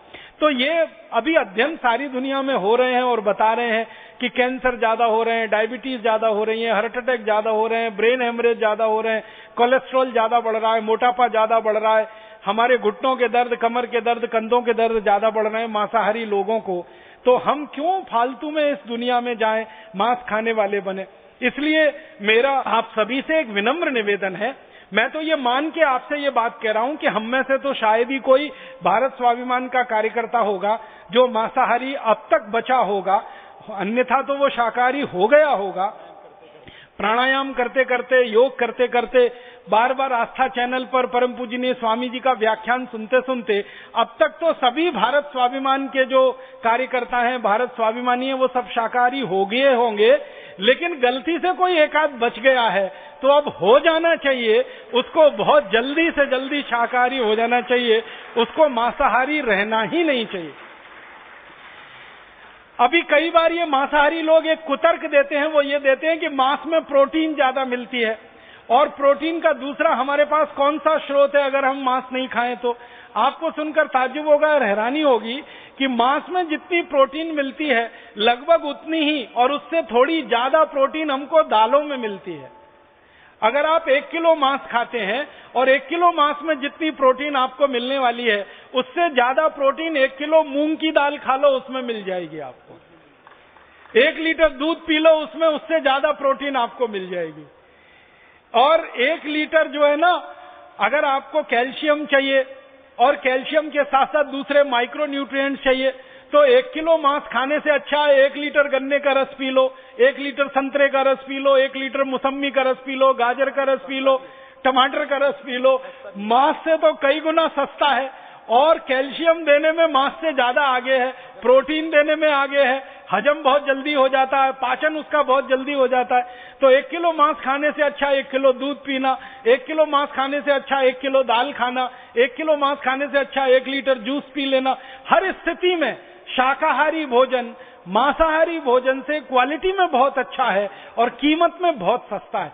मैंने अभी थोड़ी देर पहले एक कैलकुलेशन किया, वो ये कि अगर हम 1 एकड़ खेत में खेती करें और 1 एकड़ खेत की खेती में साल में 4 फसल लें और 4 फसल में गेहूं भी हो, 4 फसल में चावल भी हो जाए, 4 फसल में दालें भी हो जाएं, कुछ सब्जियां भी हो जाएं, तो 1 एकड़ खेत में जितनी खेती हम करेंगे साल भर में उसमें 22 लोगों का भोजन हम दे सकते हैं। 1 एकड़ खेत में खेती करके 22 लोगों का पेट भरा जा सकता है पूरे साल में जितना उत्पादन होगा। उसी 1 एकड़ खेत में जितना अन्न पैदा हो उस पूरे अन्न को किसी जानवर को खिलाया जाए और उसका मांस पैदा किया जाए तो उस मांस से पूरे साल में सिर्फ 2 लोगों का ही पेट भर सकता है। 1 एकड़ खेत में हम खेती करके अन्न पैदा करें तो 22 लोगों का भोजन मिलता है। उसी 1 एकड़ खेत में जो अन्न पैदा हो रहा है वो जानवरों को खिला दिया जाए, जो जानवर उस मांस को खाएंगे और उसमें से जो मांस पैदा होकर आदमी को खाने को मिलेगा वो सिर्फ 2 आदमी का पेट भर सकता है। बहुत साल पहले हमारे देश में एक महान विचारक और चिंतक पैदा हुए, महर्षि दयानंद सरस्वती। महर्षि दयानंद सरस्वती जी ने एक बहुत सुंदर पुस्तक लिखी है। बहुत छोटी सी पुस्तक है लेकिन बहुत ही सुंदर है। मेरे विद्यार्थी जीवन में मैंने उस पुस्तक को बार बार पढ़ा था। उस पुस्तक का नाम है गो करुणा निधि। गो करुणा निधि पहली पुस्तक थी जिसको मैंने पढ़ा जिसमें गाय के बारे में आर्थिक मूल्यांकन और विश्लेषण प्रस्तुत किया गया था। महर्षि दयानंद सरस्वती के पहले शायद किसी भारतीय चिंतक और विचारक को गाय के आर्थिक पक्ष के बारे में इतना बड़ा अंदाजा नहीं था।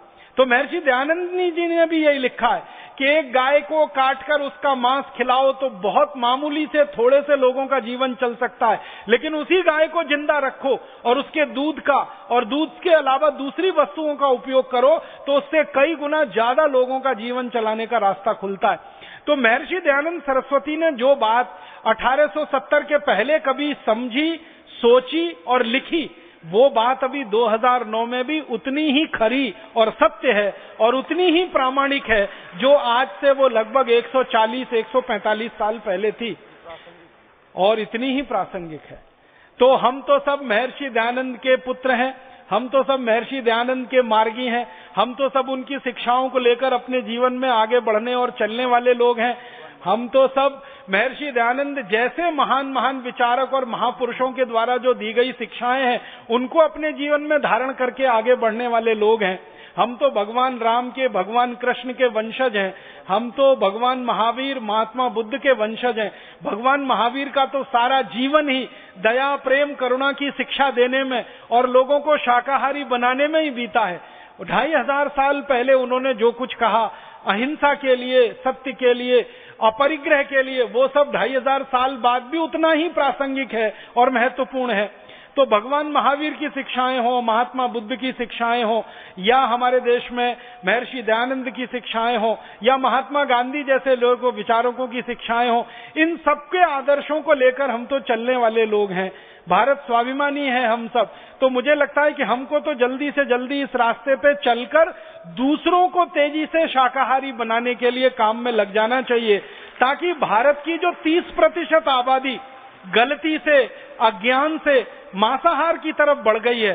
भारत में तो अभी गनीमत है कि 30% आबादी ही गलती से मांसाहार की तरफ बढ़ी है, अज्ञान के कारण मांसाहार की तरफ बढ़ी है। इस 30% भारत की आबादी को जल्दी से शाकाहारी बना ले और दुनिया की आबादी को शाकाहारी बनाने के लिए काम में लग जाएं। तो मैंने आपसे विनम्रता पूर्वक कहा था सबसे पहले कि जितना अन्न उत्पादन आज हो रहा है इसमें 1 किलो की भी बढ़ोतरी ना हो और सारी दुनिया में मांस के कत्ल खाने बंद हो जाएं। तो जितना भोजन हम आज पैदा कर रहे हैं उतने भोजन से 1300 करोड़ लोगों का पेट भर सकता है। अभी तो हम सिर्फ 650 करोड़ हैं पूरी दुनिया में। माने पूरी दुनिया की भूख मिट सकती है, पूरी दुनिया की बेबसी खत्म हो सकती है, लोगों की लाचारी खत्म हो सकती है। हर दिन 40,000 लोग, बच्चे भूख से जो मर रहे हैं उनको बचाया जा सकता है। सारी दुनिया के पर्यावरण को सुरक्षित रखा जा सकता है और दुनिया में गर्मी पैदा करने वाले जो कारक हैं उन कारकों में मांस सबसे बड़ा कारण बन गया है।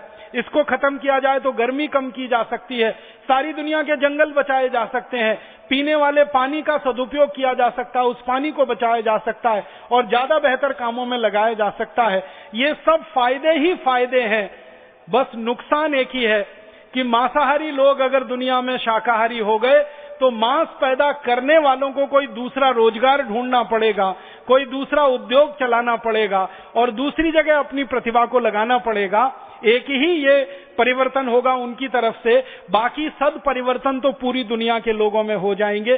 तो इस भावना के साथ मैं इस व्याख्यान को समाप्त करता हूं कि हम सब शाकाहारी बने, दुनिया को शाकाहारी बनने के लिए प्रेरित करें। हम दुनिया के लोगों में शाकाहार का प्रचार करें और दुनिया के लोगों को मांसाहारी बनने से रोकें।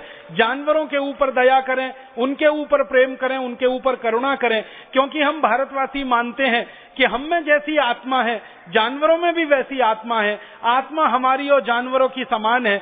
जब आत्मा उनकी और हमारी समान है और हम एक ही परमपिता ईश्वर की संतान है तो हम सब भाई बहन ही जैसे हैं और जानवर भी हमारे भाई बहन जैसे हैं, संबंधी जैसे ही है। तो हमारे संबंधी, हमारे भाई बहन जैसे दया प्रेम करुणा के पात्र जानवर, उनको हम बचाएं, इन पशुओं को हम बचाएं, तो उनको नहीं बचाएंगे, हम अंत में अपने आप को बचाएंगे। ये हमारे लिए अभीष्ट है और यही हमारा उद्देश्य है। इसमें हम सब लगे, ईश्वर हमें सफलता दे और हमें प्रेरणा मिलती रहे। ऐसी भावना के साथ आप सभी का आभार, बहुत बहुत धन्यवाद।